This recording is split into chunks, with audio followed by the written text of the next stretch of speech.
২০১০ সালের ১৪ই আগস্ট দেখা গিয়েছিল বিশ্বের সবচেয়ে বড় ট্রাফিক জ্যাম, যা কিনা গ্রিনিস বুক অব ওয়ার্ল্ডে জায়গা করে নিয়েছিল।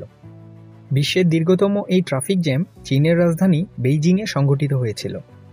এটি প্রায় ১২ দিন পর্যন্ত স্থায়ী ছিল এবং প্রায় ১০০ কিলোমিটার পর্যন্ত লম্বা ছিল। বেশ কিছু ভারী ট্রাক এবং গাড়ি বেইজিং তিব্বত এক্সপ্রেসওয়েতে অতিক্রম করার চেষ্টা করলে এই জ্যাম শুরু হয়। এই জ্যামে অনেক চালক প্রতিদিন তাদের যানবাহন মাত্র ১ কিলোমিটার পর্যন্ত সরাতে সক্ষম হয়, আবার কিছু কিছু চালক ৫ দিন ধরে যানজটে আটকে ছিলেন। কোনো কোনো গাড়ি আবার একই জায়গায় টানা ২ থেকে ৩ দিন পর্যন্ত দাঁড়িয়েছিল। মূলত এই যানজট শুরু হয় একসঙ্গে কয়েকটি সড়কের সংস্কার কাজ হাতে নেওয়ার কারণে। এতে মহাসড়কগুলোর সক্ষমতা প্রায় ৫০% পর্যন্ত নেমে আসে।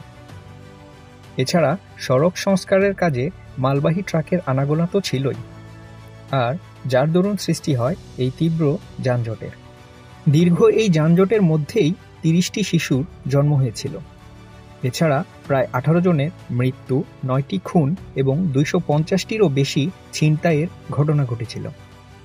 অবশেষে দীর্ঘ ১২ দিন পর অর্থাৎ ২৬শে আগস্ট এই দীর্ঘ যানজটের অবসান ঘটে। সবচেয়ে বেশি ট্রাফিক জ্যাম সম্পূর্ণ দেশের তালিকায় ১ নম্বরে রয়েছে নাইজেরিয়ার নাম, দ্বিতীয় স্থানে রয়েছে কোস্টারিকার নাম, তৃতীয় এবং চতুর্থ স্থান দখলকারী দেশের নাম যথাক্রমে বাংলাদেশ এবং শ্রীলঙ্কা। মানবসৃষ্ট এই ভয়াবহ ট্রাফিক জ্যাম রুখতে সরকারকে কঠোর আইন প্রণয়নের পাশাপাশি আমাদের নিজেদেরকেও আইনের প্রতি শ্রদ্ধাশীল হতে হবে এবং আইনকে মানার মতো মন মানসিকতা তৈরি করতে হবে। ভিডিও ইনফরমেটিভ লাগলে লাইক, কমেন্ট এবং শেয়ার করবেন। পরবর্তীতে এই ধরনের ইনফরমেটিভ ভিডিও পাওয়ার জন্য আমাদের চ্যানেলটিকে অবশ্যই সাবস্ক্রাইব করে রাখবেন। ধন্যবাদ, সবাই ভালো থাকবেন।